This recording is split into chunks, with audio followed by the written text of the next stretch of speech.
የዮሐንስ ራእይ ምዕራፍ 1 ቶሎ ይሆን ዘንድ የሚገባውን ነገር ለባሪያዎቹ ያሳይ ዘንድ እግዚአብሔር ለኢየሱስ ክርስቶስ የሰጠው በእርሱም የተገለጠው ይህ ነው።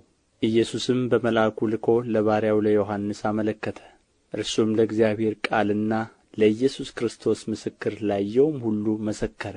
ዘመኑ ቀርቦአልና የሚያነበው የትንቢቱን ቃል የሚሰሙትና በውስጡ የተጻፈውን የሚጠብቁት ብፁዓን ናቸው። ዮሐንስ በእስያ ላሉት ለሰባቱ አብያተ ክርስቲያናት ካለውና ከነበረው ከሚመጣውም በዙፋኑም ፊት ካሉት ከሰባቱ መናፍስት ከታመነውም ምስክር ከሙታንም በኵር የምድርም ነገሥታት ገዢ ከሆነ ከኢየሱስ ክርስቶስ ጸጋና ሰላም ለእናንተ ይሁን። ለወደደን ከኃጢአታችንም በደሙ ላጠበን መንግሥትም ለአምላኩና ለአባቱም ካህናት እንድንሆን ላደረገ ለእርሱ ከዘላለም እስከ ዘላለም ድረስ ክብርና ኃይል ይሁን፣ አሜን። እነሆ ከደመና ጋር ይመጣል፣ ዓይንም ሁሉ የወጉትም ያዩታል፣ የምድርም ወገኖች ሁሉ ስለ እርሱ ዋይ ዋይ ይላሉ። አዎን አሜን። ያለውና የነበረው የሚመጣውም ሁሉንም የሚገዛ ጌታ አምላክ አልፋና ኦሜጋ እኔ ነኝ ይላል። እኔ ወንድማችሁ የሆንሁ ከእናንተም ጋር አብሬ መከራውንና መንግሥቱን የኢየሱስ ክርስቶስንም ትዕግሥት የምካፈል ዮሐንስ ስለ እግዚአብሔር ቃልና ስለ ኢየሱስ ምስክር ፍጥሞ በምትባል ደሴት ነበርሁ። በጌታ ቀን በመንፈስ ነበርሁ። ኋላይም የመለከትን ድምፅ የሚመስል ታላቅ ድምፅ ሰማሁ። እንዲሁም የምታየውን በመጽሐፍ ጽፈህ ወደ ኤፌሶንና ወደ ሰምርኔስ ወደ ጴርጋሞንም ወደ ትያጥሮንም ወደ ሰርዴስም ወደ ፊልድልፍያም ወደ ሎዶቅያም በእስያ ወዳሉት ወደ ሰባቱ አብያተ ክርስቲያናት ላክ አለኝ። የሚናገረኝንም ድምፅ ለመስማት ዘወር አልሁ። ዘወርም ብዬ 7 የወርቅ መቅረዞች አየሁ። በመቅረዞቹም መካከል የሰው ልጅ የሚመስለውን አየሁ። እርሱም እስከ እግሩ ድረስ ልብስ የለበሰው ደረቱንም በወርቅ መታጠቂያ የታጠቀ ነበር። ራሱና የራሱ ጠጕርም እንደ ነጭ የበግ ጠጕር እንደ በረዶም ነጭ ነበሩ። ዓይኖቹም እንደ እሳት ነበልባል ነበሩ። እግሮቹም በእቶን የነጠረ የጋለ ናስ ይመስሉ ነበር። ድምፁም እንደ ብዙ ውኃዎች ድምፅ ነበረ። በቀኝ እጁም 7 ከዋክብት ነበሩት። ከአፉም በሁለት ወገን የተሳለ ስለታም ሰይፍ ወጣ። ፊቱም በኃይል እንደሚበራ እንደ ፀሐይ ነበረ። ባየሁትም ጊዜ እንደ ሞተ ሰው ሆኜ ከእግሩ በታች ወደቅሁ። ቀኝ እጁንም ጫነብኝ፣ እንዲህም አለኝ፣ አትፍራ፣ ፊተኛውና መጨረሻው ሕያውም እኔ ነኝ። ሞቼም ነበርሁ፣ እነሆም ከዘላለም እስከ ዘላለም ድረስ ሕያው ነኝ። የሞትና የሲኦልም መክፈቻ አለኝ። እንግዲህ ያየኸውን አሁንም ያለውን ከዚህም በኋላ ይሆን ዘንድ ያለውን ጻፍ። በቀኝ እጄ ያየሃቸው የሰባቱ ከዋክብትና የሰባቱ የወርቅ መቅረዞች ምሥጢር ይህ ነው። 7ቱ ከዋክብት የሰባቱ አብያተ ክርስቲያናት መላእክት ናቸው። 7ቱም መቅረዞች 7ቱ አብያተ ክርስቲያናት ናቸው። የዮሐንስ ራእይ ምዕራፍ 2 በኤፌሶን ወዳለው ወደ ቤተ ክርስቲያን መልአክ እንዲህ ብለህ ጻፍ። በቀኝ እጁ 7ቱን ከዋክብት የያዘው በሰባቱም የወርቅ መቅረዞች መካከል የሚሄደው እንዲህ ይላል፣ ሥራህንና ድካምህን ትዕግሥትህንም አውቃለሁ። ክፉዎችንም ልትታገሥ እንዳትችል እንዲሁም ሳይሆኑ ሐዋርያት ነን የሚሉትን መርምረህ ሐሰተኞች ሆነው እንዳገኘሃቸው አውቃለሁ። ታግሠህማል፣ ስለ ስሜም ብለህ ጸንተህ አልደከምህም። ዳሩ ግን የምነቅፍብህ ነገር አለኝ፣ የቀደመውን ፍቅርህን ትተሃልና። እንግዲህ ከወዴት እንደ ወደቅህ አስብ፣ ንስሐም ግባ፣ የቀደመውንም ሥራህን አድርግ፣ አለዚያ እመጣብሃለሁ። ንስሐም ባትገባ መቅረዝህን ከስፍራው እወስዳለሁ።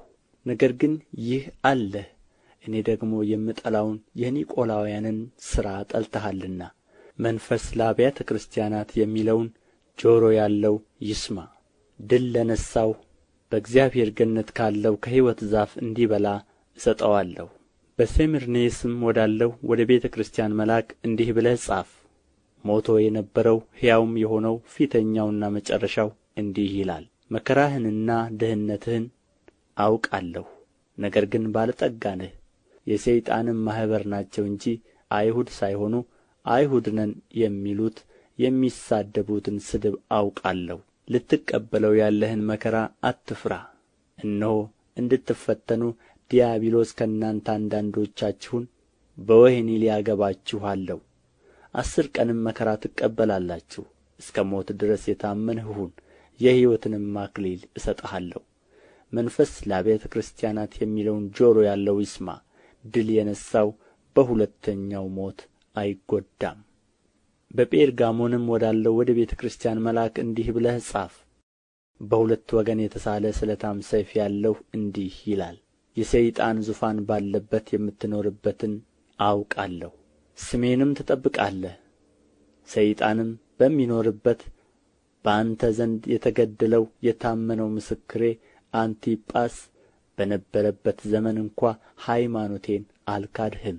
ዳሩ ግን ለጣዖት የታረደውን እንዲበሉና እንዲሴስኑ በእስራኤል ልጆች ፊት ማሰናከያ ሊያኖርባቸው ባላቅን ያስተማረ የበለዓምን ትምህርት የሚጠብቁ በዚያ ከአንተ ጋር ስላሉ የምነቅፍብህ ጥቂት ነገር አለኝ።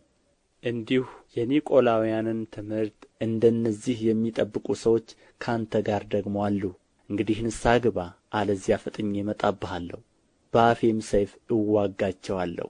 መንፈስ ለአብያተ ክርስቲያናት የሚለውን ጆሮ ያለው ይስማ። ድል ለነሣው ከተሰወረ መና እሰጠዋለሁ፣ ነጭ ድንጋይንም እሰጠዋለሁ። በድንጋዩም ላይ ከተቀበለው በቀር አንድ እንኳ የሚያውቀው የሌለ አዲስ ስም ተጽፎአል። በትያጥሮንም ወዳለው ወደ ቤተ ክርስቲያን መልአክ እንዲህ ብለህ ጻፍ። እንደ እሳት ነበልባል የሆኑ ዓይኖች ያሉት በእቶንም የነጠረ የጋለ ናስ የሚመስሉ እግሮች ያሉት የእግዚአብሔር ልጅ እንዲህ ይላል፣ ሥራህንና ፍቅርህን እምነትህንም አገልግሎትህንም ትዕግሥትህንም ከፊተኛውም ሥራህ ይልቅ የኋለኛው እንዲበዛ አውቃለሁ። ዳሩ ግን ነቢይ ነኝ የምትለውን ባሪያዎቼንም እንዲሴስኑና ለጣዖት የታረደውን እንዲበሉ የምታስተምረውንና የምታስተውን ያቺን ሴት ኤልዛቤልን ስለምትተዋት የምነቅፍብህ ነገር አለኝ። ንስሐም እንድትገባ ጊዜ ሰጠኋት፣ ከዝሙቷም ንስሐ እንድትገባ አልወደደችም። እነሆ በአልጋ ላይ እጥላታለሁ፣ ከእርሷም ጋር የሚያመነዝሩትን ከሥራዋ ንስሐ ባይገቡ በታላቅ መከራ እጥላቸዋለሁ፣ ልጆቿንም በሞት እገድላቸዋለሁ። አብያተ ክርስቲያናትም ሁሉ ኵላሊትንና ልብን የምመረምር እኔ እንደ ሆንሁ ያውቃሉ። ለእያንዳንዳችሁም እንደ ሥራችሁ እሰጣችኋለሁ። ዳሩ ግን ይህን ትምህርት ለማትይዙ ሁሉ የሰይጣንንም ጥልቅ ነገር እነርሱ እንደሚሉት ለማታውቁ ለእናንተ በትያጥሮን ለቀራችሁት እላለሁ፣ ሌላ ሸክም አልጭንባችሁም። ነገር ግን እስክመጣ ድረስ ያላችሁን ጠብቁ። ድል ለነሣውና እስከ መጨረሻውም ሥራዬን ለጠበቀው እኔ ደግሞ ከአባቴ እንደ ተቀበልሁ በአሕዛብ ላይ ሥልጣንን እሰጠዋለሁ። በብረትም በትር ይገዛቸዋል፣ እንደ ሸክላ ዕቃም ይቀጠቀጣሉ። የንጋትንም ኮከብ እሰጠዋለሁ። መንፈስ ለአብያተ ክርስቲያናት የሚለውን ጆሮ ያለው ይስማ። የዮሐንስ ራእይ ምዕራፍ 3 በሰርዴስም ወዳለው ወደ ቤተ ክርስቲያን መልአክ እንዲህ ብለህ ጻፍ። 7ቱ የእግዚአብሔር መናፍስትና 7ቱ ከዋክብት ያሉት እንዲህ ይላል፣ ሥራህን አውቃለሁ። ሕያው እንደ መሆንህ ስም አለህ፣ ሞተህማል። ሥራህን በአምላኬ ፊት ፍጹም ሆኖ አላገኘሁትምና የነቃህ ሁን፣ ሊሞቱም ያላቸውን የቀሩትን ነገሮች አጽና። እንግዲህ እንዴት እንደ ተቀበልህና እንደ ሰማህ አስብ፣ ጠብቀውም፣ ንስሐም ግባ። እንግዲያስ ባትነቃ እንደ ሌባ እመጣብሃለሁ፣ በማናቸውም ሰዓት እንድመጣብህ ከቶ አታውቅም። ነገር ግን ልብሳቸውን ያላረከሱ በሰርዴስ ጥቂት ሰዎች ከአንተ ጋር አሉ። የተገባቸውም ስለ ሆኑ ነጭ ልብስ ለብሰው ከእኔ ጋር ይሄዳሉ። ድል የነሣው እንዲሁ በነጭ ልብስ ይጐናጸፋል፣ ስሙንም ከሕይወት መጽሐፍ አልደመስስም። በአባቴና በመላእክቱም ፊት ለስሙ መሰክርለታለሁ። መንፈስ ለአብያተ ክርስቲያናት የሚለውን ጆሮ ያለው ይስማ። በፊልድልፍያም ወዳለው ወደ ቤተ ክርስቲያን መልአክ እንዲህ ብለህ ጻፍ። የዳዊት መክፈቻ ያለው የሚከፍት የሚዘጋም የሌለ የሚዘጋ የሚከፍትም የሌለ ቅዱስና እውነተኛ የሆነው እርሱ እንዲህ ይላል፣ ሥራህን አውቃለሁ። እነሆ በአንተ ፊት የተከፈተ በር ሰጥቼአለሁ፣ ማንምም ሊዘጋው አይችልም። ኃይልህ ምንም ትንሽ ቢሆን ቃሌን ጠብቀሃልና ስሜንም አልካድህምና። እነሆ አይሁድ ሳይሆኑ አይሁድ ነን ከሚሉ ነገር ግን ከሚዋሹ ከሰይጣን ማኅበር አንዳንዶችን እሰጥሃለሁ። እነሆ መጥተው በእግሮችህ ፊት ይሰግዱ ዘንድ እኔም እንደ ወደድሁህ ያውቁ ዘንድ አደርጋቸዋለሁ። የትዕግሥቴን ቃል ስለ ጠበቅህ እኔ ደግሞ በምድር የሚኖሩትን ይፈትናቸው ዘንድ በዓለም ሁሉ ላይ ሊመጣ ካለው ከፈተናው ሰዓት እጠብቅሃለሁ። እነሆ ቶሎ ብዬ እመጣለሁ። ማንም አክሊልህን እንዳይወስድብህ ያለህን አጽንተህ ያዝ። ድል የነሣው በአምላኬ መቅደስ ዓምድ እንዲሆን አድርገዋለሁ። ወደ ፊትም ከዚያ ከቶ አይወጣም። የአምላኬን ስምና የአምላኬን ከተማ ስም ማለት ከሰማይ ከአምላኬ ዘንድ የምትወርደውን አዲሲቱን ኢየሩሳሌምን አዲሱንም ስሜን በእርሱ ላይ እጽፋለሁ። መንፈስ ለአብያተ ክርስቲያናት የሚለውን ጆሮ ያለው ይስማ።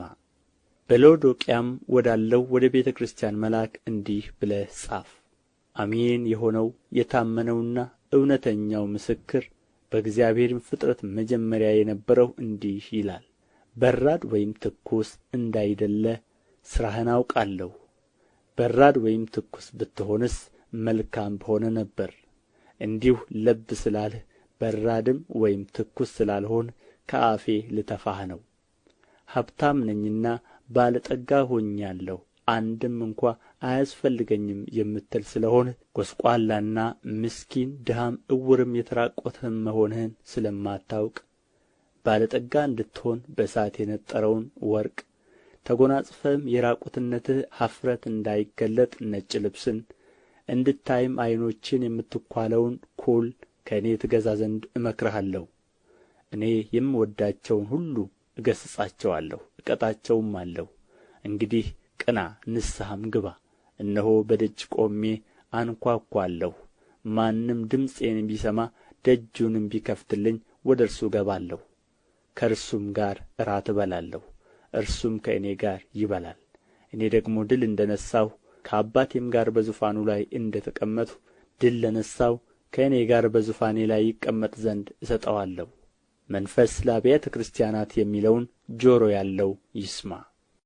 የዮሐንስ ራእይ ምዕራፍ 4 ከዚያ በኋላም አየሁ፣ እነሆም በሰማይ የተከፈተ ደጅ እንደ መለከትም ሆኖ ሲናገረኝ የሰማሁት ፊተኛው ድምፅ ወደዚህ ውጣና ከዚህ በኋላ ሊሆን የሚያስፈልገውን ነገር አሳይሃለሁ አለ።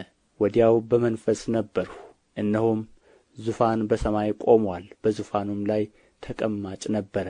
ተቀምጦም የነበረው በመልኩ የኢያስጲድንና የሰርዲኖን ዕንቍ ይመስል ነበር። በመልኩም መረግድን የመሰለ ቀስተ ደመና በዙፋኑ ዙሪያ ነበረ። በዙፋኑ ዙሪያም 24 ዙፋኖች ነበሩ።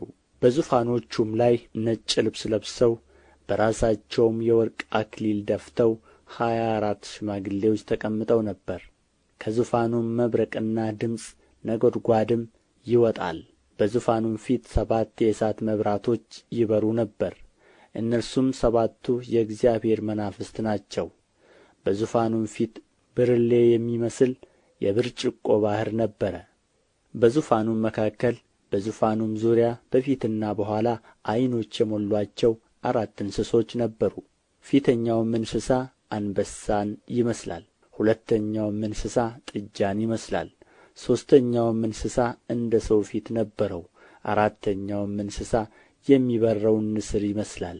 4ቱም እንስሶች እያንዳንዳቸው 6 ክንፎች አሉአቸው። በዙሪያቸውና በውስጣቸውም ዓይኖች ሞልተውባቸዋል። ቅዱስ ቅዱስ ቅዱስ የነበረውና ያለው የሚመጣውም ሁሉን የሚገዛ ጌታ አምላክ እያሉ ቀንና ሌሊት አያርፉም። እንስሶቹም በዙፋን ላይ ለተቀመጠው ከዘላለምም እስከ ዘላለም በሕይወት ለሚኖረው ለእርሱ ክብርና ውዳሴ ምስጋናም በሰጡት ጊዜ 24ቱ ሽማግሌዎች በዙፋን ላይ በተቀመጠው ፊት ወድቀው ከዘላለም እስከ ዘላለም በሕይወት ለሚኖረው እየሰገዱ ጌታችንና አምላካችን ሆይ አንተ ሁሉን ፈጥረሃልና ስለ ፈቃድህም ሆነዋልና ተፈጥረውማልና ክብር፣ ውዳሴ፣ ኃይልም ልትቀበል ይገባሃል እያሉ በዙፋኑ ፊት አክሊላቸውን ያኖራሉ። የዮሐንስ ራእይ ምዕራፍ 5 በዙፋኑም ላይ በተቀመጠው በቀኝ እጁ ላይ በውስጥና በኋላ የተጻፈበት በሰባትም ማኅተም የተዘጋ መጽሐፍን አየሁ። ብርቱም መልአክ መጽሐፉን ይዘረጋ ዘንድ ማኅተሞቹንም ይፈታ ዘንድ የሚገባው ማን ነው ብሎ በታላቅ ድምፅ ሲያውጅ አየሁ። በሰማይም ቢሆን በምድርም ላይ ቢሆን ከምድርም በታች ቢሆን መጽሐፉን ሊዘረጋ ወይም ሊመለከተው ማንም አልተቻለውም። መጽሐፉንም ሊዘረጋ ወይም ሊመለከተው የሚገባው ማንም ስላልተገኘ እጅግ አለቀስሁ። ከሽማግሌዎቹም አንዱ አታልቅስ፣ እነሆ ከይሁዳ ነገድ የሆነው አንበሳ እርሱም የዳዊት ሥር መጽሐፉን ይዘረጋ ዘንድ ሰባቱንም ማኅተም ይፈታ ዘንድ ድል ነሥቶአል አለኝ። በዙፋኑና በአራቱ እንስሶች መካከልም በሽማግሌዎችም መካከል እንደ ታረደ በግ ቆሞ አየሁ። ሰባትም ቀንዶችና ሰባት ዓይኖች ነበሩት። እነርሱም ወደ ምድር ሁሉ የተላኩ የእግዚአብሔር መናፍስት ናቸው። መጥቶም በዙፋኑ ላይ ከተቀመጠ ከዚያ ከቀኝ እጁ መጽሐፉን ወሰደው። መጽሐፉንም በወሰደ ጊዜ አራቱ እንስሶችና 24ቱ ሽማግሌዎች በበጉ ፊት ወደቁ። እያንዳንዳቸውም በገናንና የቅዱሳን ጸሎት የሆነ ዕጣን የሞላበትን የወርቅ ዕቃ ያዙ። መጽሐፉን ትወስድ ዘንድ ማኅተሞቹንም ትፈታ ዘንድ ይገባሃል፣ ታርደሃልና በደምህም ለእግዚአብሔር ከነገድ ሁሉ ከቋንቋም ሁሉ ከወገንም ሁሉ ከሕዝብም ሁሉ ሰዎችን ዋጅተህ ለአምላካችን መንግሥትና ካህናት ይሆኑ ዘንድ አደረግሃቸው፣ በምድርም ላይ ይነግሣሉ እያሉ አዲስን ቅኔ ይዘምራሉ። አየሁም፣ በዙፋኑም በእንስሶቹም በሽማግሌዎቹም ዙሪያ የብዙ መላእክትን ድምፅ ሰማሁ። ቁጥራቸውም አእላፋት ጊዜ አእላፋትና ሺህ ጊዜ ሺህ ነበረ። በታላቅም ድምፅ የታረደው በግ ኃይልና ባለጠግነት፣ ጥበብም፣ ብርታትም፣ ክብርም፣ ምስጋናም፣ በረከትም ሊቀበል ይገባዋል አሉ። በሰማይና በምድርም ከምድርም በታች በባሕርም ላይ ያለ ፍጥረት ሁሉ በእነርሱም ውስጥ ያሉ ሁሉ በረከትና ክብር፣ ምስጋናም፣ ኃይልም ከዘላለም እስከ ዘላለም በዙፋኑ ላይ ለተቀመጠው ለበጉ ይሁን ሲሉ ሰማሁ። አራቱም እንስሶች አሜን አሉ። ሽማግሌዎቹም ወድቀው ሰገዱ። የዮሐንስ ራእይ ምዕራፍ 6 በጉም ከሰባቱ ማኅተም አንዱን በፈታ ጊዜ አየሁ። ከአራቱም እንስሶች አንዱ ነጐድጓድ በሚመስል ድምፅ መጥተህ እይ ሲል ሰማሁ። አየሁም፣ እነሆም አምባላይ ፈረስ ወጣ። በእርሱም ላይ የተቀመጠው ቀስት ነበረው፣ አክሊልም ተሰጠው። ድልም እየነሣ ወጣ፣ ድል ለመንሣት። ሁለተኛውንም ማኅተም በፈታ ጊዜ ሁለተኛው እንስሳ መጥተህ እይ ሲል ሰማሁ። ሌላም ዳማ ፈረስ ወጣ። በእርሱም ላይ ለተቀመጠው ሰላምን ከምድር ይወስድ ዘንድ ሰዎችም እርስ በርሳቸው እንዲተራረዱ ሥልጣን ተሰጠው። ታላቅም ሰይፍ ተሰጠው። ሦስተኛውንም ማኅተም በፈታ ጊዜ ሦስተኛው እንስሳ መጥተህ እይ ሲል ሰማሁ። አየሁም፣ እነሆም ጕራቻ ፈረስ ወጣ። በእርሱም ላይ የተቀመጠው በእጁ ሚዛን ያዘ። በአራቱም እንስሶች መካከል ድምፅ፣ አንድ እርቦ ስንዴ በዲናር 3 እርቦ ገብስም በዲናር ዘይትንና ወይንንም አትጕዳ ሲል ሰማሁ። አራተኛውንም ማኅተም በፈታ ጊዜ የአራተኛው እንስሳ ድምፅ መጥተህ እይ ሲል ሰማሁ። አየሁም፣ እነሆም ሐመር ፈረስ ወጣ። በእርሱም ላይ የተቀመጠው ስሙ ሞት ነበረ። ሲኦልም ተከተለው። በሰይፍና በራብም በሞትም በምድርም አራዊት ይገድሉ ዘንድ ከምድር በአራተኛዋ እጅ ላይ ሥልጣን ተሰጠው። አምስተኛውንም ማኅተም በፈታ ጊዜ ስለ እግዚአብሔር ቃልና ስለ ጠበቁት ምስክር የታረዱትን የሰዎች ነፍሳት ከመሠዊያ በታች አየሁ። በታላቅ ድምፅም እየጮኹ ቅዱስና እውነተኛ ጌታ ሆይ እስከ መቼ ድረስ አትፈርድም? ደማችንንስ በምድር በሚኖሩት ላይ እስከ መቼ አትበቀልም አሉ። ለእያንዳንዳቸውም ነጭ ልብስ ተሰጣቸው። እንደ እነርሱም ደግሞ ይገደሉ ዘንድ ያላቸው የባሪያዎች ባልንጀራዎቻቸውና የወንድሞቻቸው ቁጥር እስኪፈጸም ድረስ ገና ጥቂት ዘመን እንዲያርፉ ተባለላቸው። ስድስተኛውንም ማኅተም በፈታ ጊዜ አየሁ። ታላቅም የምድር መናወጥ ሆነ። ፀሐይም እንደ ማቅ ጠጕር ጥቁር ሆነ። ጨረቃም በሞላው እንደ ደም ሆነ። በለስም በብርቱ ነፋስ ተናውጣ ቃሪያዋን ፍሬ እንደምትጥል የሰማይ ከዋክብት ወደ ምድር ወደቁ። ሰማይም እንደ መጽሐፍ ተጠቅልሎ አለፈ። ተራራዎችና ደሴቶችም ሁሉ ከስፍራቸው ተወሰዱ። የምድርም ነገሥታትና መኳንንት፣ ሻለቃዎችም፣ ባለጠጋዎችም፣ ኃይለኛዎችም፣ ባሪያዎችም፣ ጌቶችም ሁሉ በዋሾችና በተራራዎች ዓለቶች ተሰወሩ። ተራራዎችንና ዓለቶችንም በላያችን ውደቁ፣ በዙፋኑም ከተቀመጠው ፊት ከበጉም ቍጣ ሰውሩን። ታላቁ የቍጣው ቀን መጥቶአልና ማንስ ሊቆም ይችላል አሉአቸው። የዮሐንስ ራእይ ምዕራፍ 7። ከዚህም በኋላ በአራቱ በምድር ማዕዘን ቆመው አራት መላእክት አየሁ። እነርሱም ነፋስ በምድር ቢሆን ወይም በባሕር ወይም በማንም ዛፍ እንዳይነፍስ አራቱን የምድር ነፋሳት ያዙ። የሕያው አምላክ ማኅተም ያለው ሌላ መልአክ ከፀሐይ መውጫ ሲወጣ አየሁ። ምድርንና ባሕርንም ሊጐዱ ለተሰጣቸው ለአራቱ መላእክት በታላቅ ድምፅ እየጮኸ የአምላካችንን ባሪያዎች ግምባራቸውን እስክናትማቸው ድረስ ምድርን ቢሆን ወይም ባሕርን ወይም ዛፎችን አትጕዱ አላቸው። የታተሙትንም ቍጥር ሰማሁ። ከእስራኤል ልጆች ነገድ ሁሉ የታተሙት 144,000 ነበሩ። ከይሁዳ ነገድ 12,000 ታተሙ።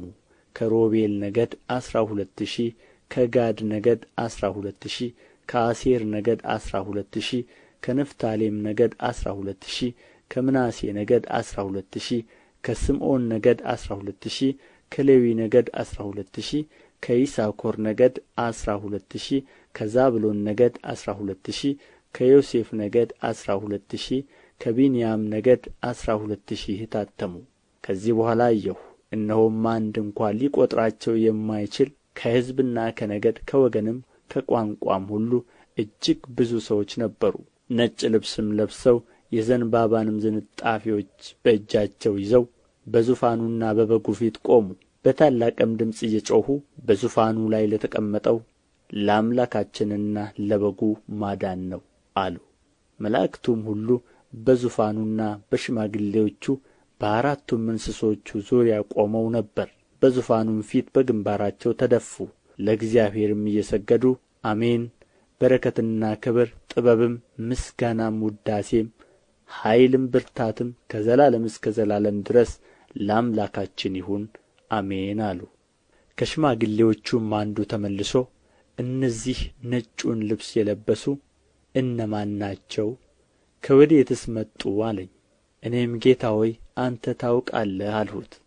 አለኝም እነዚህ ከታላቁ መከራ የመጡ ናቸው። ልብሳቸውንም አጥበው በበጉ ደም አነጹ። ስለዚህ በእግዚአብሔር ዙፋን ፊት አሉ። ሌሊትና ቀንም በመቅደሱ ያመልኩታል። በዙፋኑም ላይ የተቀመጠው በእነርሱ ላይ ያድርባቸዋል። ከእንግዲህ ወዲህ አይራቡም፣ ከእንግዲህም ወዲህ አይጠሙም። ፀሐይም ትኩሳትም ሁሉ ከቶ አይወርድባቸውም። በዙፋኑ መካከል ያለው በጉ እረኛቸው ይሆናልና ወደ ሕይወትም ውኃ ምንጭ ይመራቸዋልና እግዚአብሔርም እንባዎችን ሁሉ ከዓይናቸው ያብሳል። የዮሐንስ ራእይ ምዕራፍ 8። ሰባተኛውንም ማኅተም በፈታ ጊዜ እኩል ሰዓት የሚያህል ዝምታ በሰማይ ሆነ። በእግዚአብሔርም ፊት የሚቆሙትን ሰባቱን መላእክት አየሁ። ሰባትም መለከት ተሰጣቸው። ሌላም መልአክ መጣና የወርቅ ጥና ይዞ በመሠዊያው አጠገብ ቆመ። በዙፋኑም ፊት ባለው በወርቅ መሠዊያ ላይ ለቅዱሳን ሁሉ ጸሎት እንዲጨምረው ብዙ ዕጣን ተሰጠው። የዕጣኑም ጢስ ከቅዱሳን ጸሎት ጋር በመልአኩ እጅ በእግዚአብሔር ፊት ወጣ። መልአኩም ጥናውን ይዞ የመሠዊያውን እሳት ሞላበት፣ ወደ ምድርም ጣለው። ነጐድጓድና ድምፅም መብረቅም መናወጥም ሆነ። ሰባቱንም መለከት የያዙ ሰባቱ መላእክት ሊነፉ ተዘጋጁ። ፊተኛውም መልአክ ነፋ፣ ደምም የተቀላቀለበት በረዶና እሳት ሆነ፣ ወደ ምድርም ተጣለ። የምድርም ሲሶው ተቃጠለ፣ የዛፎችም ሲሶው ተቃጠለ፣ የለመለመም ሣር ሁሉ ተቃጠለ። ሁለተኛውም መልአክ ነፋ፣ በእሳት የሚቃጠል ታላቅ ተራራን የሚመስል ነገር በባሕር ተጣለ። የባሕርም ሲሶው ደም ሆነ። በባሕርም ከሚኖሩ ሕይወት ካላቸው ፍጥረቶች ሲሶው ሞተ። የመርከቦችም ሲሶው ጠፋ። ሦስተኛውም መልአክ ነፋ። እንደ ችቦም የሚቃጠል ታላቅ ኮከብ ከሰማይ ወደቀ፣ በወንዞችና በውኃ ምንጮች ሲሶ ላይ ወደቀ። የኮከቡም ስም እሬቶ ይባላል። የውኃውም ሲሶ መራራ ሆነ። መራራም ስለ ተደረገ በውኃው ጠንቅ ብዙ ሰዎች ሞቱ። አራተኛውም መልአክ ነፋ። የፀሐይ ሲሶና የጨረቃ ሲሶ የከዋክብትም ሲሶ ተመታ። የእነዚህ ሲሶ ይጨልም ዘንድ የቀንም ሲሶው እንዳያበራ እንዲሁም የሌሊት። አየሁም፣ አንድም ንስር ከሰማይ መካከል እየበረረ በታላቅ ድምፅ ሊነፉ ያላቸው የሦስቱ መላእክት መለከት ስለሚቀረው ድምፅ በምድር ላይ ለሚኖሩት ወዮላቸው ወዮላቸው ወዮላቸው ሲል ሰማሁ። የዮሐንስ ራእይ ምዕራፍ 9። አምስተኛውም መልአክ ነፋ። ከሰማይም ወደ ምድር ወድቆ የነበረ ኮከብ አየሁ። የጥልቁም ጉድጓድ መክፈቻ ተሰጠው። የጥልቁንም ጉድጓድ ከፈተው። ጢስም ከታላቅ እቶን እንደሚወጣ ጢስ ሆኖ ከጉድጓድ ወጣ። ፀሐይና አየርም በጉድጓዱ ጢስ ጨለሙ። ከጢሱም አንበጣዎች ወደ ምድር ወጡ። የምድርም ጊንጦች ሥልጣን እንዳላቸው ሥልጣን ተሰጣቸው። የእግዚአብሔርንም ማኅተም በግምባራቸው ከሌለባቸው ሰዎች በቀር በምድር ያለውን ሣር ቢሆን ወይም ማናቸውንም የለመለመ ነገር ወይም ማናቸውንም ዛፍ እንዳይጐዱ ተባለላቸው። 5 ወር ሊያሠቃዩአቸው ተሰጣቸው እንጂ ሊገድሉአቸው አይደለም። እነርሱም የሚሣቀዩት ሥቃይ ጊንጥ ሰውን ነድፎ እንደሚሣቀይ ነው። በዚያም ወራት ሰዎች ሞትን ይፈልጋሉ አያገኙትምም፣ ሊሞቱም ይመኛሉ፣ ሞትም ከእነርሱ ይሸሻል። የአንበጣዎቹም መልክ ለጦርነት እንደ ተዘጋጁ ፈረሶች ነው። በራሳቸውም ላይ ወርቅ እንደሚመስሉ አክሊሎች ነበሩአቸው። ፊታቸውም እንደ ሰው ፊት ነበረ። የሴቶችን ጠጕር የሚመስል ጠጕር ነበራቸው። ጥርሳቸውም እንደ አንበሳ ጥርስ ነበረ። የብረት ጥሩር የሚመስልም ጥሩር ነበራቸው። የክንፋቸውም ድምፅ ወደ ጦርነት እንደሚጋልቡ እንደ ብዙ ፈረሶች ሰረገላዎች ድምፅ ነበረ። እንደ ጊንጥም ጅራት ያለ ጅራት አላቸው። በጅራታቸውም መውጊያ አለ። ሰዎችንም 5 ወር እንዲጐዱ ሥልጣን አላቸው። በእነርሱም ላይ ንጉሥ አላቸው። እርሱም የጥልቅ መልአክ ነው። ስሙም በዕብራይስጥ አብዶን በግሪክም አጶልዮን ይባላል። ፊተኛው ወዮ አልፎአል፣ እነሆ ከዚህ በኋላ ገና 2 ወዮ ይመጣል። ስድስተኛውም መልአክ ነፋ። በእግዚአብሔርም ፊት ካለ በወርቅ ከተሠራ መሠዊያ ቀንዶች አንድ ድምፅ ሰማሁ። መለከትም ያለውን ስድስተኛውን መልአክ በታላቅ ወንዝ በኤፍራጥስ የታሰሩትን 4ቱን መላእክት ፍታቸው አለው። የሰዎችንም ሲሶ እንዲገድሉ ለሰዓቱና ለቀኑ ለወሩም ለዓመቱም ተዘጋጅተው የነበሩ 4ቱ መላእክት ተፈቱ። የፈረሰኞችም ጭፍራ ቍጥር 1000 ጊዜ 1000 1000 ጊዜ 1000 ነበረ። ቍጥራቸውን ሰማሁ። ፈረሶቹንና በእነርሱም ላይ የተቀመጡትን እንዲሁ በራእይ አየሁ። እሳትና ያክንት ዲንም የሚመስል ጥሩር ነበራቸው። የፈረሶቹም ራስ እንደ አንበሳ ራስ ነበረ። ከአፋቸውም እሳትና ጢስ ዲንም ወጣ። ከአፋቸውም በወጡት በእሳቱና በጢሱ በዲኑም በእነዚህ 3 መቅሰፍቶች የሰዎቹ ሲሶ ተገደለ። የፈረሶቹ ሥልጣን በአፋቸውና በጅራታቸው ነውና ጅራታቸው እባብን ይመስላልና ራስም አላቸው፣ በእርሱም ይጐዳሉ። በእነዚህም መቅሰፍቶች ያልተገደሉት የቀሩቱ ሰዎች ለአጋንንትና ያዩ ወይም ይሰሙ ወይም ይሄዱ ዘንድ ለማይችሉ ከወርቅና ከብር ከናስም ከድንጋይም ከእንጨትም ለተሠሩ ለጣዖቶች እንዳይሰግዱ ስለ እጃቸው ሥራ ንስሐ አልገቡም። ስለ መግደላቸውም ቢሆን ወይም ስለ አስማታቸው ወይም ስለ ዝሙታቸው ወይም ስለ ስርቆታቸው ንስሐ አልገቡም። የዮሐንስ ራእይ ምዕራፍ 10። ሌላም ብርቱ መልአክ ደመና ተጐናጽፎ ከሰማይ ሲወርድ አየሁ። በራሱም ላይ ቀስተ ደመና ነበረ። ፊቱም እንደ ፀሐይ እግሮቹም እንደ እሳት ዓምዶች ነበሩ። የተከፈተችንም ታናሽ መጽሐፍ በእጁ ያዘ። ቀኝ እግሩንም በባሕር ላይ ግራውንም በምድር ላይ አኖረ። እንደሚያገሣም አንበሳ በታላቅ ድምፅ ጮኸ። በጮኸም ጊዜ ሰባቱ ነጐድጓድ በየድምፃቸው ተናገሩ። ሰባቱ ነጐድጓድ በተናገሩ ጊዜ ልጽፍ አሰብሁ። ከሰማይም ሰባቱ ነጐድጓድ የተናገሩትን ነገር በማኅተም ዝጋው፣ አትጻፈው የሚል ድምፅ ሰማሁ። በባሕርና በምድርም ላይ ሲቆም ያየሁት መልአክ ቀኝ እጁን ወደ ሰማይ አሻቅቦ ዘረጋ። ሰማይንና በእርሱም ያሉትን፣ ምድርንና በእርሷም ያሉትን፣ ባሕርንና በእርሱም ያሉትን በፈጠረው ከዘላለም እስከ ዘላለም ድረስ ሕያው ሆኖ በሚኖረው ምሎ ወደ ፊት አይዘገይም። ዳሩ ግን ሰባተኛው መልአክ ሊነፋ ባለው ጊዜ ድምፁም በሚሰማበት ዘመን ለባሪያዎቹ ለነቢያት የምሥራች እንደ ሰበከላቸው የእግዚአብሔር ምሥጢር ይፈጸማል አለ። ከሰማይም የሰማሁት ድምፅ እንደ ገና ሲናገረኝና ሂድና በባሕርና በምድር ላይ ከሚቆመው መልአክ በእጁ ያለችውን የተከፈተችውን መጽሐፍ ውሰድ ሲል ሰማሁ። ወደ መልአኩም ሄጄ ታናሺቱን መጽሐፍ ስጠኝ አልሁት። እርሱም ውሰድና ብላት፣ ሆድህንም መራራ ታደርገዋለች፣ በአፍህ ግን እንደ ማር ትጣፍጣለች አለኝ። ከመልአኩም እጅ ታናሺቱን መጽሐፍ ወስጄ በላኋት፣ በአፌም እንደ ማር ጣፋጭ ሆነች። ከበላኋት በኋላም ሆዴ መራራ ሆነ። በብዙ ወገኖችና በአሕዛብም በቋንቋዎችም በነገሥታትም ላይ እንደ ገና ትንቢት ትናገር ዘንድ ይገባሃል ተባለልኝ። የዮሐንስ ራእይ ምዕራፍ 11 በትር የሚመስል መለኪያ ለእኔ ተሰጠኝ፣ እንዲህም ተባለልኝ፣ ተነሥተህ የእግዚአብሔርን መቅደስና መሠዊያውን በዚያም የሚሰግዱትን ለካ። በመቅደሱም ውጭ ያለው እድሞ ለአሕዛብ ተሰጥቶአልና ተወው፣ አትለካውም። እነርሱም 42 ወር የተቀደሰችውን ከተማ ይረግጡአታል።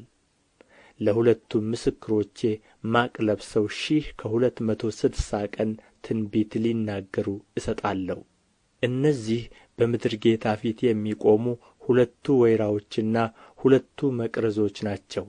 ማንም ሊጐዳቸው ቢወድ እሳት ከአፋቸው ይወጣል፣ ጠላቶቻቸውንም ይበላል። ማንም ሊጐዳቸው ቢወድ እንዲሁ ሊገደል ይገባዋል። እነዚህ ትንቢት በሚናገሩበት ወራት ዝናብ እንዳይዘንብ ሰማይን ሊዘጉ ሥልጣን አላቸው። ውኃዎችንም ወደ ደም ሊለውጡ በሚፈልጉበትም ጊዜ ሁሉ በመቅሠፍት ሁሉ ምድርን ሊመቱ ሥልጣን አላቸው። ምስክራቸውን ከፈጸሙ በኋላ ከጥልቁ የሚወጣው አውሬ ይዋጋቸዋል፣ ያሸንፋቸውማል፣ ይገድላቸውማል። በድናቸውም በታላቂቱ ከተማ አደባባይ ይተኛል። እርሷም በመንፈሳዊ ምሳሌ ሰዶምና ግብጽ የተባለች ደግሞ ጌታቸው የተሰቀለባት ናት። ከወገኖችና ከነገዶችም ከቋንቋዎችም ከአሕዛብም የሆኑ ሰዎች 3 ቀን ተኩል በድናቸውን ይመለከታሉ፣ በድናቸውም ወደ መቃብር ሊገባ አይፈቅዱም። እነዚህም ሁለቱ ነቢያት በምድር የሚኖሩትን ስላሰቃዩ በምድር የሚኖሩት በእነርሱ ላይ ደስ ይላቸዋል፣ በደስታም ይኖራሉ፣ እርስ በርሳቸውም ስጦታ ይሰጣጣሉ። ከሦስቱ ቀን ተኩልም በኋላ ከእግዚአብሔር የወጣ የሕይወት መንፈስ ገባባቸው፣ በእግሮቻቸውም ቆሙ። ታላቅም ፍርሃት በሚመለከቱት ላይ ወደቀባቸው። በሰማይም ወደዚህ ውጡ የሚላቸውን ታላቅ ድምፅ ሰሙ። ጠላቶቻቸውም እየተመለከቱአቸው ወደ ሰማይ በደመና ወጡ። በዚያም ሰዓት ታላቅ የምድር መናወጥ ሆነ። ከከተማይቱም 10ኛው እጅ ወደቀ። በመናወጥም 7,000 ሰዎች ተገደሉ። የቀሩትንም ፍርሃት ያዛቸው፣ ለሰማዩም አምላክ ክብር ሰጡ። ሁለተኛው ወዮ አልፎአል፣ እነሆ ሦስተኛው ወዮ በቶሎ ይመጣል። ሰባተኛውም መልአክ ነፋ፣ በሰማይም የዓለም መንግሥት ለጌታችንና ለእርሱ ለክርስቶስ ሆነች፣ ለዘላለም እስከ ዘላለም ይነግሣል የሚሉ ታላላቅ ድምፆች ሆኑ። በእግዚአብሔርም ፊት በዙፋኖቻቸው የተቀመጡ 24ቱ ሽማግሌዎች በግምባራቸው ተደፍተው ለእግዚአብሔር እየሰገዱ እንዲህ አሉ።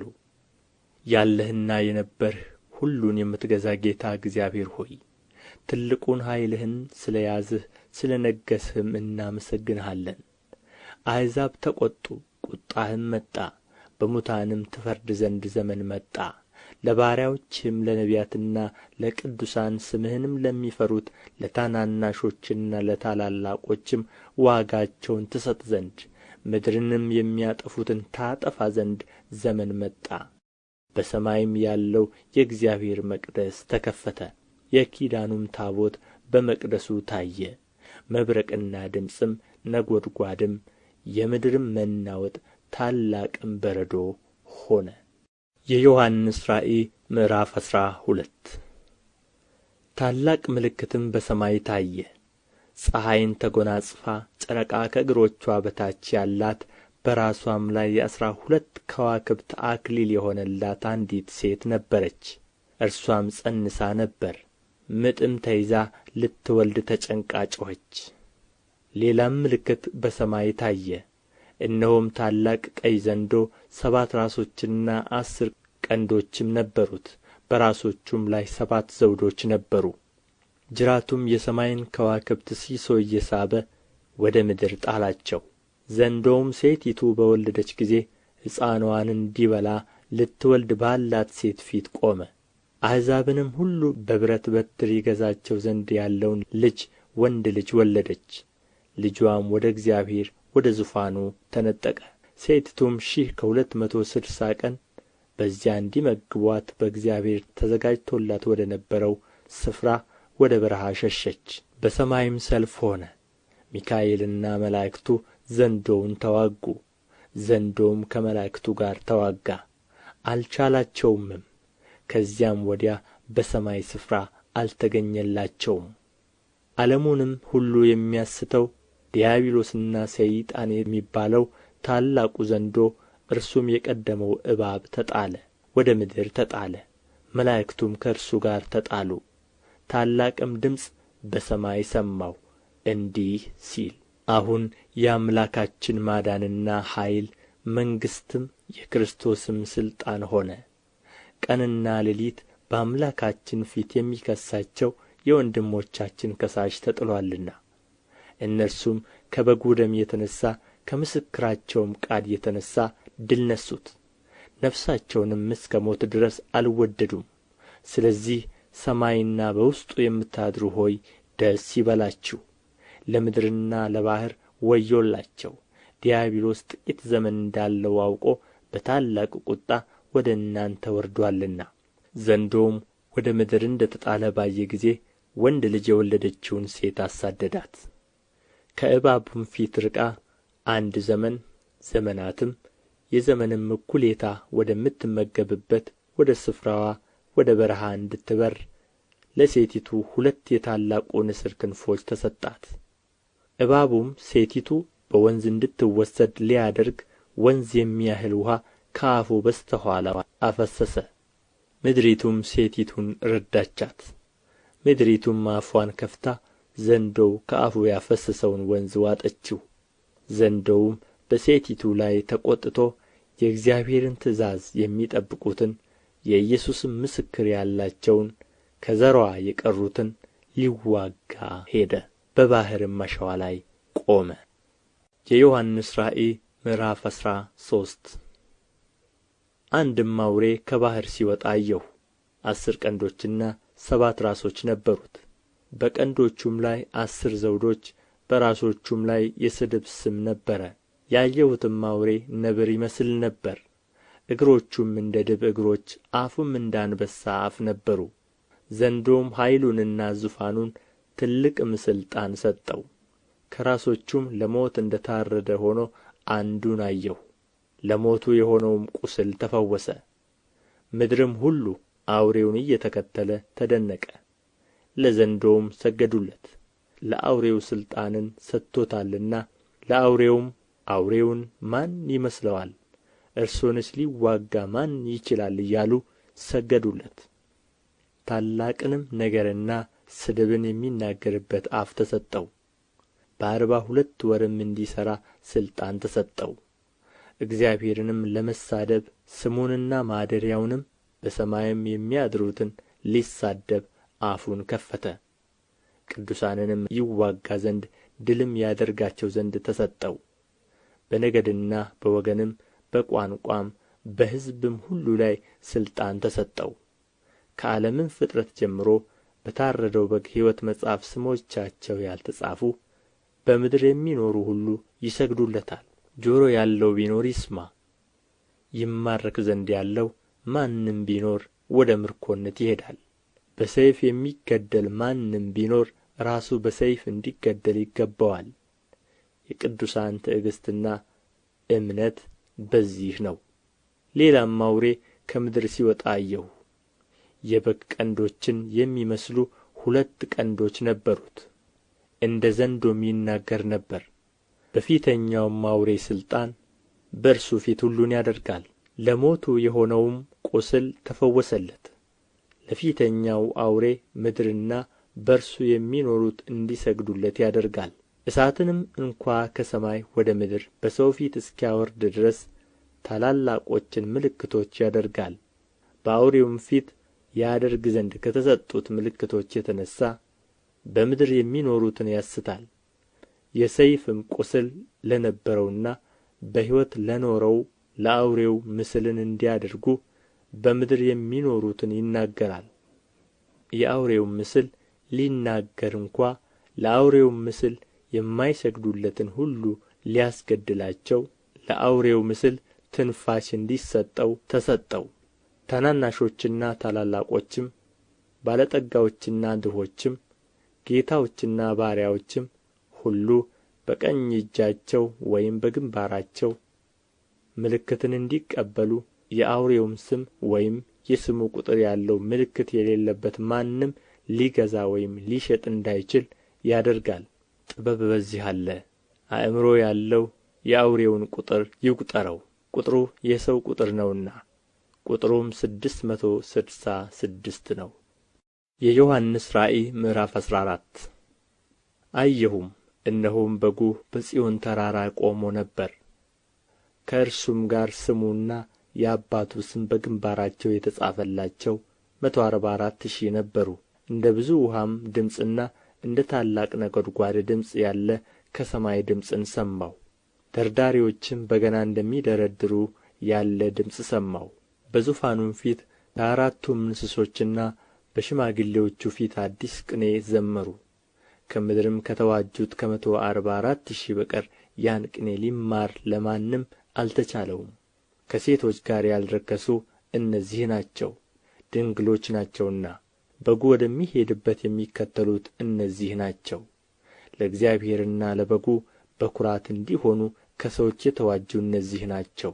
በአፋቸውም ውሸት አልተገኘም፣ ነውር የለባቸውም። በምድርም ለሚኖሩ ለሕዝብም፣ ለነገድም፣ ለቋንቋም፣ ለወገንም ሁሉ ይሰብክ ዘንድ የዘላለም ወንጌል ያለው ሌላ መልአክ ከሰማይ መካከል ሲበርር አየሁ።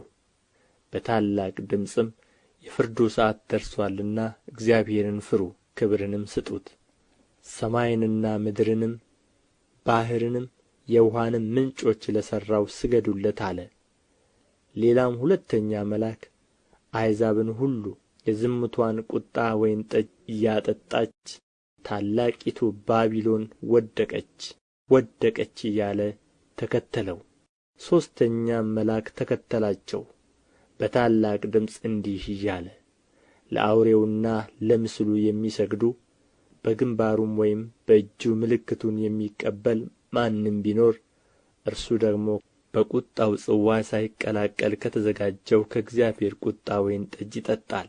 በቅዱሳን መላእክትና በበጉ ፊት በእሳትና በዲን ይሣቀያል። የሥቃያቸውም ጢስ ለዘላለም እስከ ዘላለም ድረስ ይወጣል። ለአውሬውና ለምስሉም የሚሰግዱ የስሙንም ምልክት የሚቀበል ሁሉ ቀንና ሌሊት ዕረፍት የላቸውም። የእግዚአብሔርን ትእዛዝ የሚጠብቁት ኢየሱስንም በማመን የሚጸኑት ቅዱሳን ትዕግሥታቸው በዚህ ነው። ከሰማይም ከእንግዲህ ወዲህ በጌታ የሚሞቱ ሙታን ብፁዓን ናቸው። መንፈስ አዎን ከድካማቸው ያርፉ ዘንድ ሥራቸውም ይከተላቸዋል ይላል ብለህ ጻፍ የሚል ድምፅ ሰማሁ። አየሁም፣ እነሆም ነጭ ደመና፣ በደመናውም ላይ የሰውን ልጅ የሚመስል ተቀምጦአል። በራሱም ላይ የወርቅ አክሊል፣ በእጁም ስለታም ማጭድ ነበረው።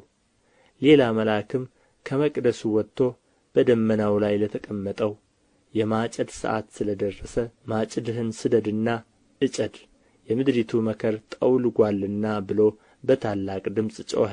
በደመናውም ላይ የተቀመጠው ማጭዱን ወደ ምድር ጣለው፣ ምድርም ታጨደች። ሌላ መልአክም በሰማይ ካለው መቅደስ ወጣ። እርሱም ደግሞ ስለታም ማጭድ ነበረው። በእሳትም ላይ ሥልጣን ያለው ሌላ መልአክ ከመሠዊያው ወጥቶ ስለታም ማጭድ ያለውን ዘለላዎቹ ፈጽመው በስለዋልና ስለታሙን ማጭድህን ስደድና በምድር ያለውን የወይን ዛፍ ዘለላዎች ቍረጥ ብሎ በታላቅ ድምፅ ጠራ። መልአኩም ማጭዱን ወደ ምድር ጣለው። በምድርም ካለው ከወይን ዛፍ ቈርጦ ወደ ታላቁ ወደ እግዚአብሔር ቍጣ መጥመቂያ ጣለ። የወይኑም መጥመቂያ ከከተማ ውጭ ተረገጠ። እስከ ፈረሶች ልጓም የሚደርስ ደም ርቀቱ 1600 ምዕራፍ ሆኖ ከመጥመቂያው ወጣ። የዮሐንስ ራእይ ምዕራፍ 15 ሌላም ታላቅና ድንቅ ምልክት በሰማይ አየሁ። የእግዚአብሔር ቍጣ በእነርሱ ስለሚፈጸም ኋለኛዎቹን 7 መቅሰፍቶች የያዙ 7 መላእክት ታዩ። በእሳትም የተቀላቀለውን የብርጭቆ ባሕር የሚመስለውን አየሁ። በአውሬውና በምስሉም በስሙም ቍጥር ላይ ድል ነሥተው የነበሩት የእግዚአብሔርን በገና ይዘው በብርጭቆ ባሕር ላይ ሲቆሙ አየሁ። ሁሉን የምትገዛ ጌታ አምላክ ሆይ ሥራህ ታላቅና ድንቅ ነው። የአሕዛብ ንጉሥ ሆይ መንገድህ ጻድቅና እውነተኛ ነው። ጌታ ሆይ የማይፈራህና ስምህን የማያከብር ማን ነው? አንተ ብቻ ቅዱስ ነህና።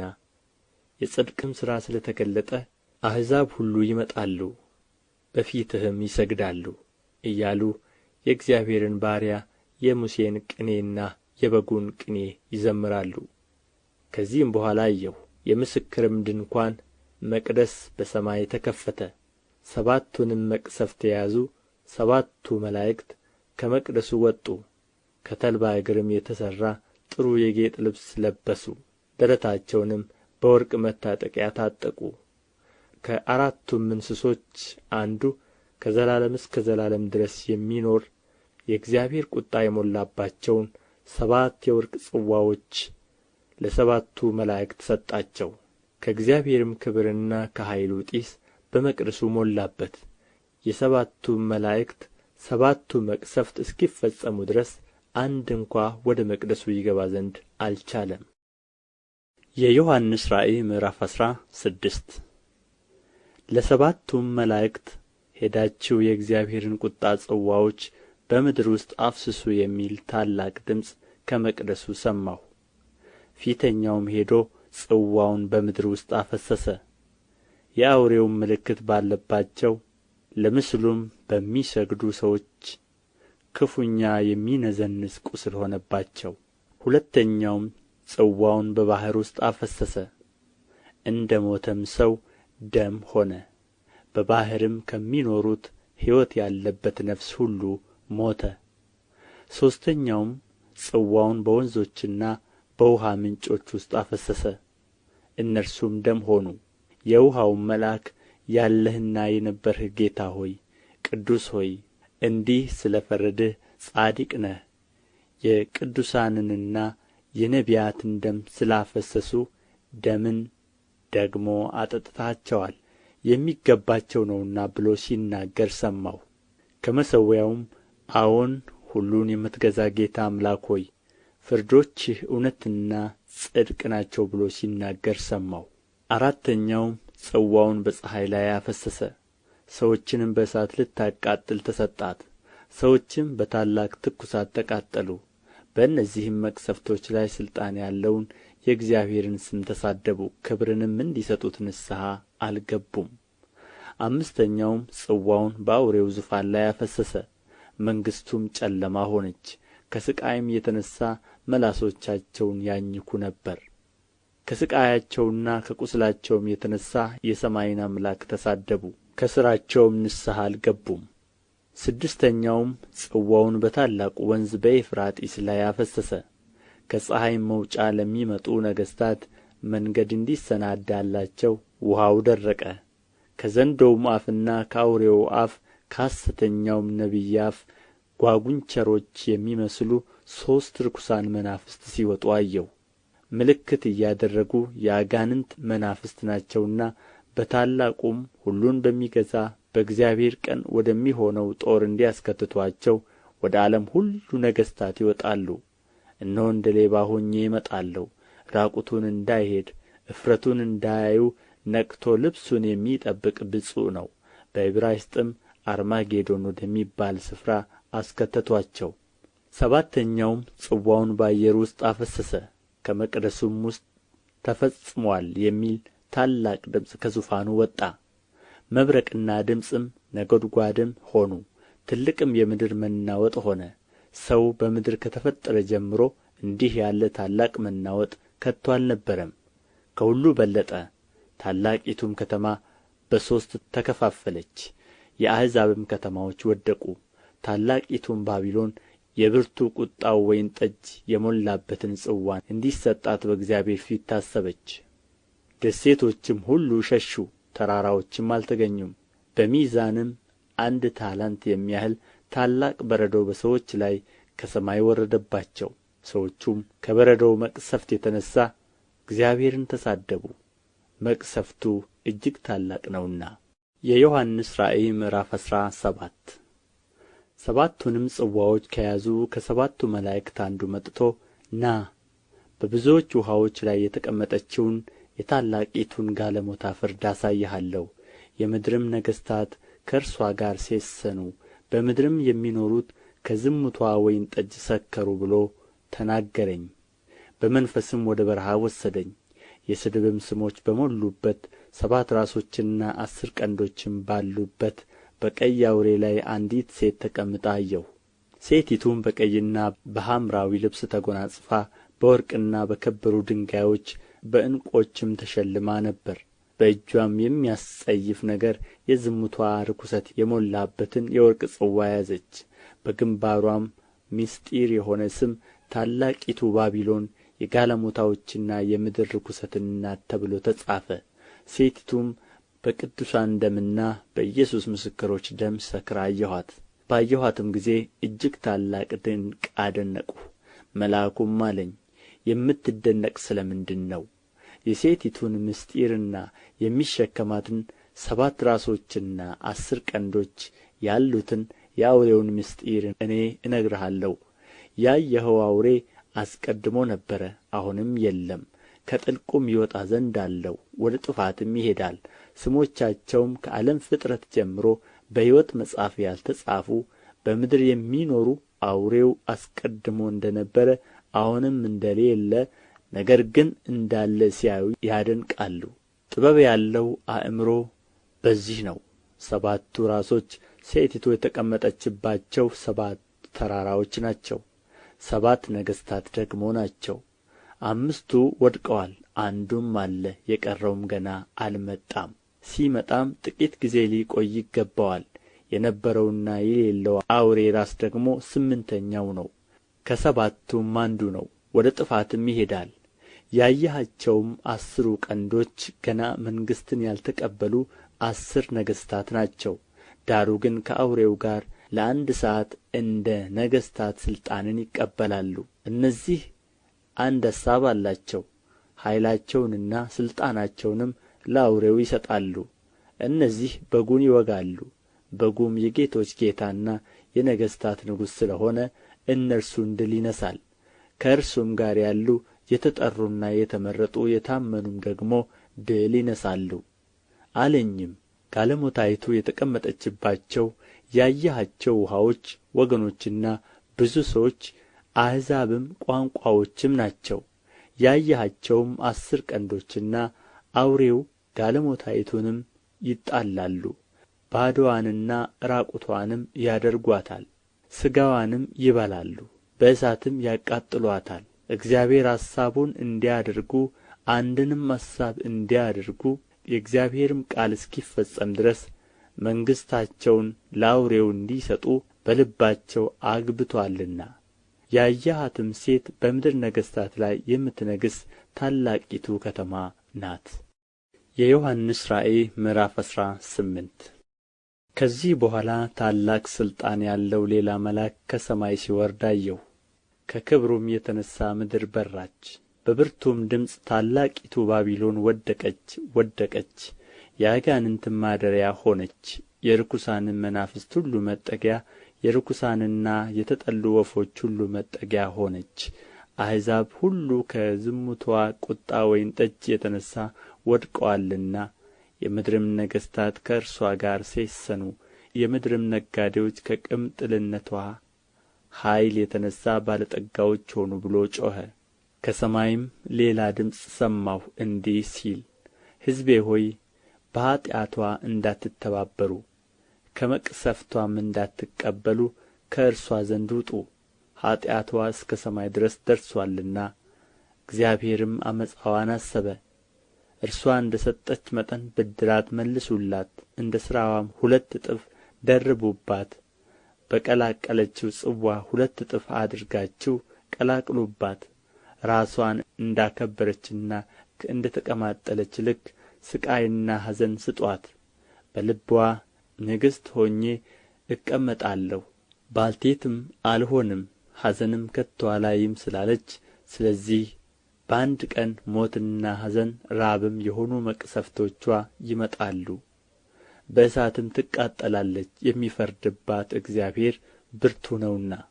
ከእርሷም ጋር የሴሰኑና የተቀማጠሉ የምድር ነገሥታት የመቃጠልዋን ጢስ ሲያዩ ስለ እርሷ ዋይ ዋይ እያሉ ያለቅሳሉ። ሥቃይዋን ከመፍራት የተነሣ በሩቅ ቆመው አንቺ ታላቂቱ ከተማ፣ ብርቱይቱ ከተማ ባቢሎን ወዮልሽ ወዮልሽ፣ በአንድ ሰዓት ፍርድሽ ደርሶአልና እያሉ ይናገራሉ። የመርከባቸውንም ጭነት ከእንግዲህ ወዲህ የሚገዛ የለምና የምድር ነጋዴዎች ያለቅሱላታል ያዝኑላትማል።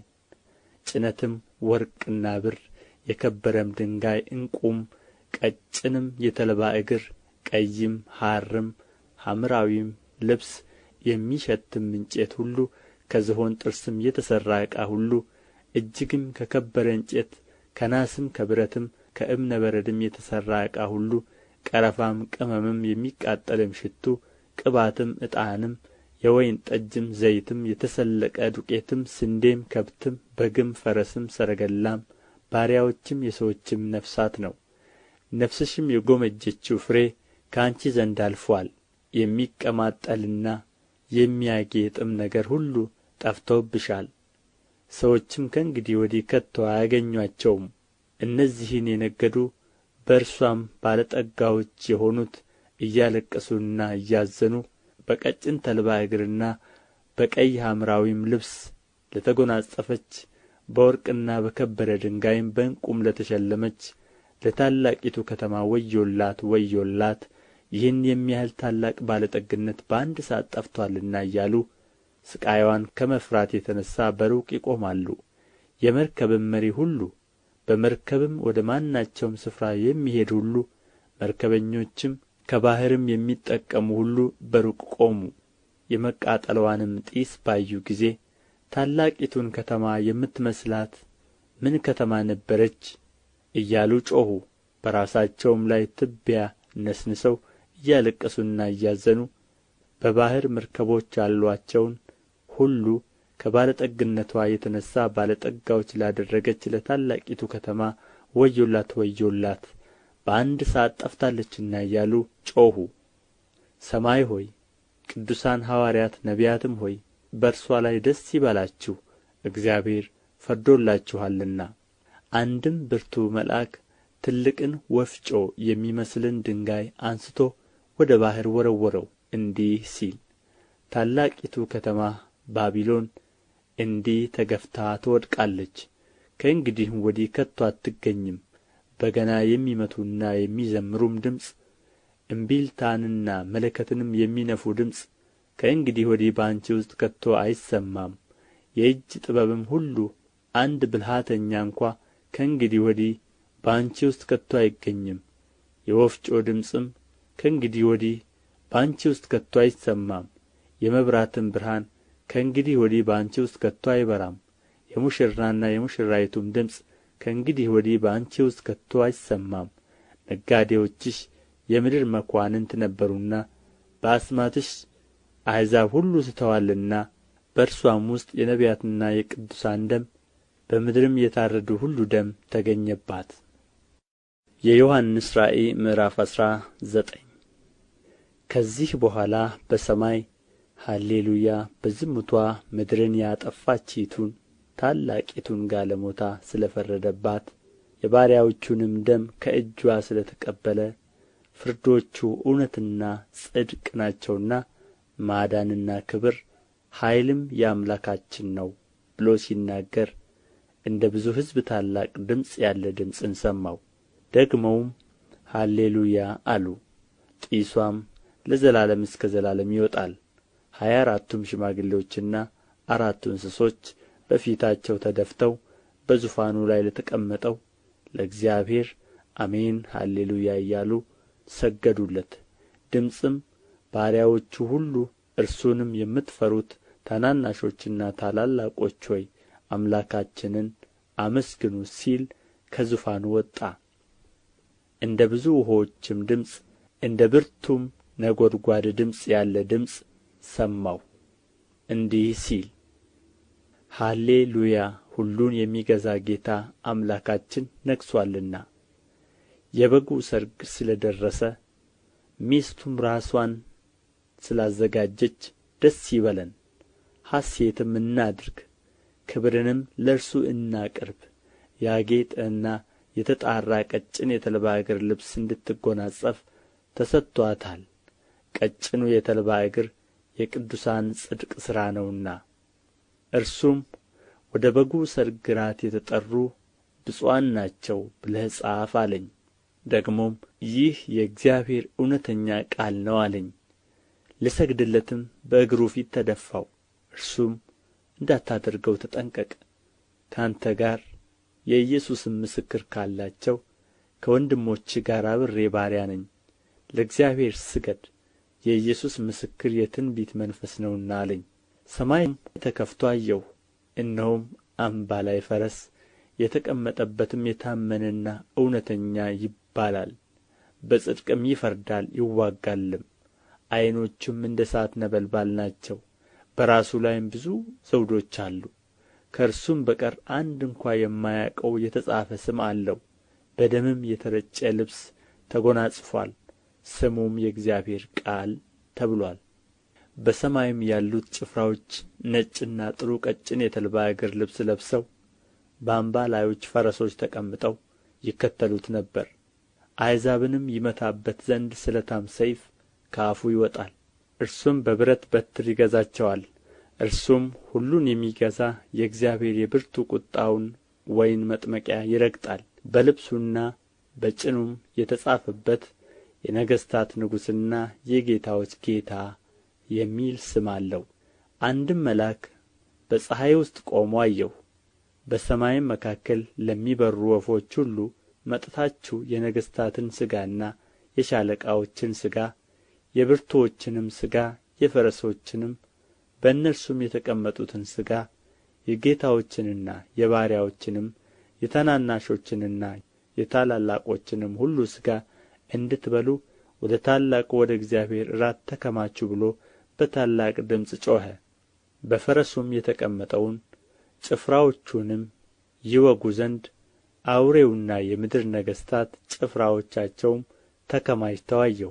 አውሬውም ተያዘ፣ በእርሱም ፊት ተአምራትን እያደረገ የአውሬውን ምልክት የተቀበሉትን ለምስሉም የሰገዱትን ያሳተ ሐሰተኛው ነቢይ ከእርሱ ጋር ተያዘ። ሁለቱም በሕይወት ሳሉ በዲን ወደሚቃጠል ወደ እሳት ባሕር ተጣሉ። የቀሩትም በፈረስ ላይ ከተቀመጠው ከአፉ በሚወጣው ሰይፍ ተገደሉ። ወፎችም ሁሉ ከሥጋቸው ጠገቡ። የዮሐንስ ራእይ ምዕራፍ 20 የጥልቁንም መክፈቻ ታላቁን ሰንሰለት በእጁ የያዘ መልአክ ከሰማይ ሲወርድ አየሁ። የቀደመውንም እባብ ዘንዶውን እርሱም ዲያብሎስና ሰይጣን የተባለውን ያዘው፣ 1000 ዓመትም አሰረው፣ ወደ ጥልቅም ጣለው። አሕዛብንም ወደ ፊት እንዳያስት 1000 ዓመት እስኪፈጸም ድረስ በእርሱ ላይ ዘግቶ ማኅተም አደረገበት። ከዚያም በኋላ ለጥቂት ጊዜ ይፈታ ዘንድ ይገባዋል። ዙፋኖችንም አየሁ፣ በእነርሱም ላይ ለተቀመጡት ዳኝነት ተሰጣቸው።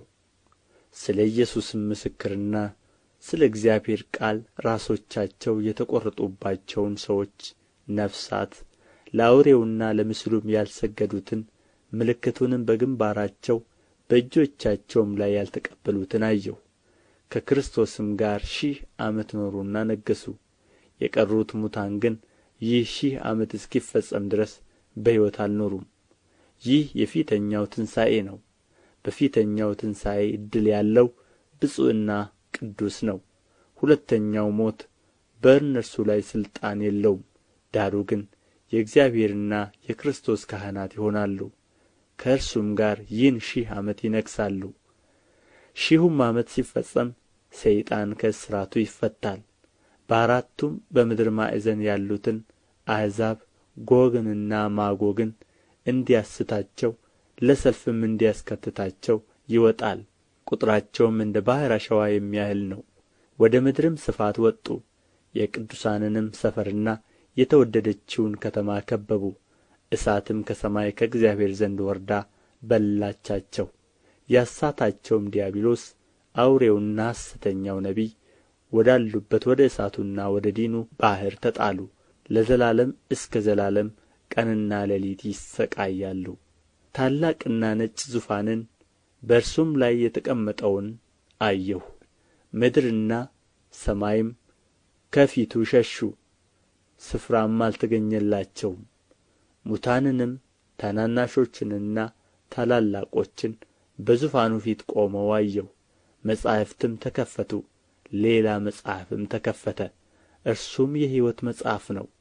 ሙታንም በመጻሕፍት ተጽፎ እንደ ነበረ እንደ ሥራቸው መጠን ተከፈሉ።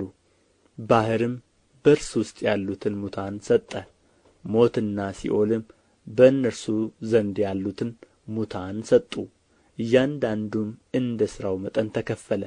ሞትና ሲኦልም በእሳት ባሕር ውስጥ ተጣሉ። ይህም የእሳት ባሕር ሁለተኛው ሞት ነው። በሕይወትም መጽሐፍ ተጽፎ ያልተገኘው ማንኛውም በእሳት ባሕር ውስጥ ተጣለ። የዮሐንስ ራእይ ምዕራፍ 21 አዲስ ሰማይንና አዲስ ምድርንም አየሁ። ፊተኛው ሰማይና ፊተኛይቱ ምድር አልፈዋልና ባሕርም ወደ ፊት የለም። ቅድስቲቱ ከተማ አዲሲቱ ኢየሩሳሌም ለባልዋ እንደ ተሸለመች ሙሽራ ተዘጋጅታ ከሰማይ ከእግዚአብሔር ዘንድ ስትወርድ አየሁ። ታላቅም ድምፅ ከሰማይ እነሆ የእግዚአብሔር ድንኳን በሰዎች መካከል ነው፣ ከእነርሱም ጋር ያድራል፣ እነርሱም ሕዝብ ይሆናሉ። እግዚአብሔርም እርሱ ራሱ ከእነርሱ ጋር ሆኖ አምላካቸው ይሆናል። እንባዎችንም ሁሉ ከዓይኖቻቸው ያብሳል። ሞትም ከእንግዲህ ወዲህ አይሆንም፣ ኀዘንም ቢሆን ወይም ጩኸት ወይም ሥቃይ ከእንግዲህ ወዲህ አይሆንም፣ የቀደመው ሥርዓት አልፎአልና ብሎ ሲናገር ሰማሁ። በዙፋንም የተቀመጠው እነሆ ሁሉን አዲስ አደርጋለሁ አለ። ለእኔም እነዚህ ቃሎች የታመኑና እውነተኛዎች ናቸውና ጻፍ አለኝ። አለኝም ተፈጽሞአል። አልፋና ኦሜጋ መጀመሪያውና መጨረሻው እኔ ነኝ። ለተጠማ ከሕይወት ውኃ ምንጭ እንዲያው እኔ እሰጣለሁ። ድል የሚነሣ ይህን ይወርሳል፣ አምላክም እሆናለሁ፣ እርሱም ልጅ ይሆነኛል። ዳሩ ግን የሚፈሩና የማያምኑ የርኩሳንም የነፍሰ ገዳዮችም የሴሰኛዎችም የአስማተኛዎችም ጣዖትንም የሚያመልኩ የሐሰተኛዎችም ሁሉ ዕድላቸው በዲንና በእሳት በሚቃጠል ባሕር ነው። ይኸውም ሁለተኛ ሞት ነው። ሰባቱም ኋለኛዎች መቅሰፍቶች የሞሉባቸውን ሰባቱን ጽዋዎች ከያዙት ከሰባቱ መላእክት አንዱ መጥቶ ወደዚህ ና የበጉንም ሚስት ሙሽራይቱን አሳይሃለሁ ብሎ ተናገረኝ።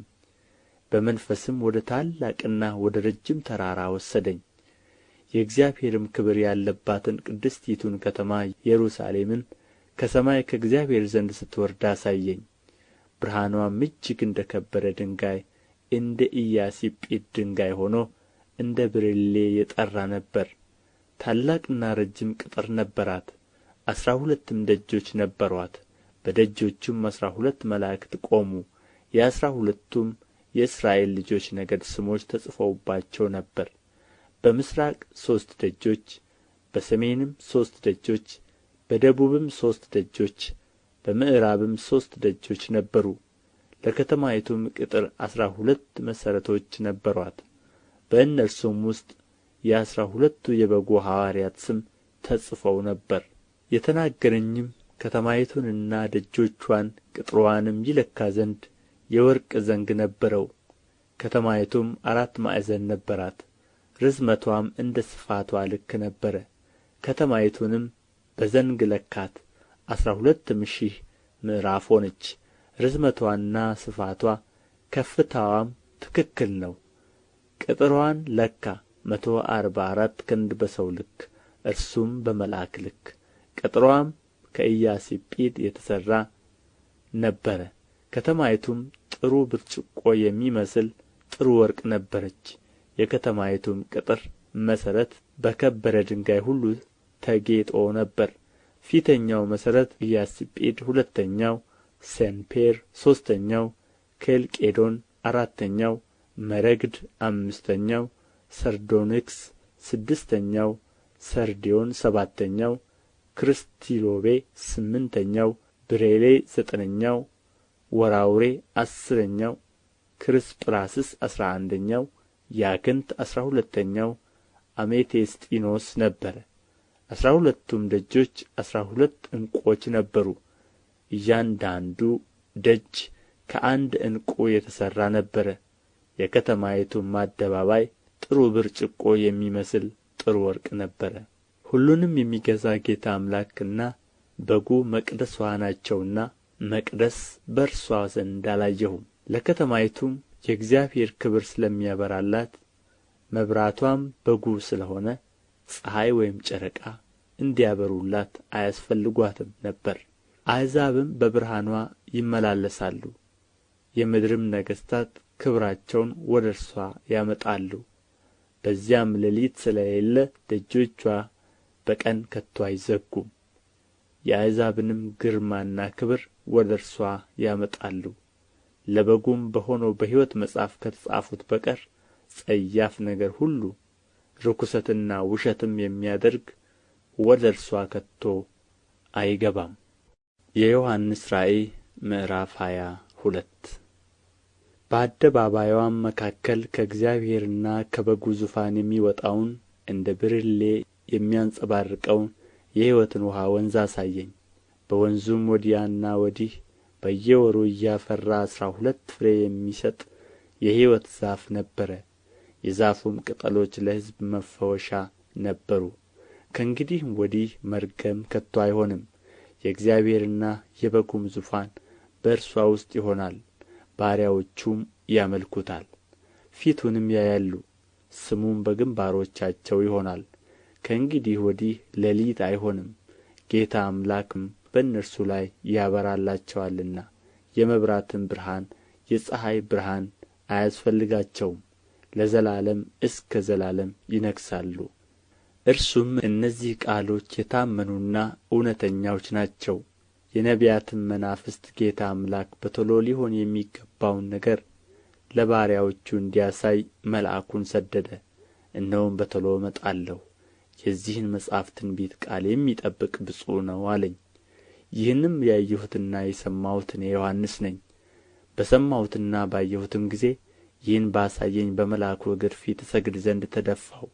እርሱም እንዳታደርገው ተጠንቀቅ፣ ከአንተ ጋር ከወንድሞችህም ከነቢያት ጋር የዚህንም መጽሐፍ ቃል ከሚጠብቁ ጋር አብሬ ባሪያ ነኝ፣ ለእግዚአብሔር ስገድ አለኝ።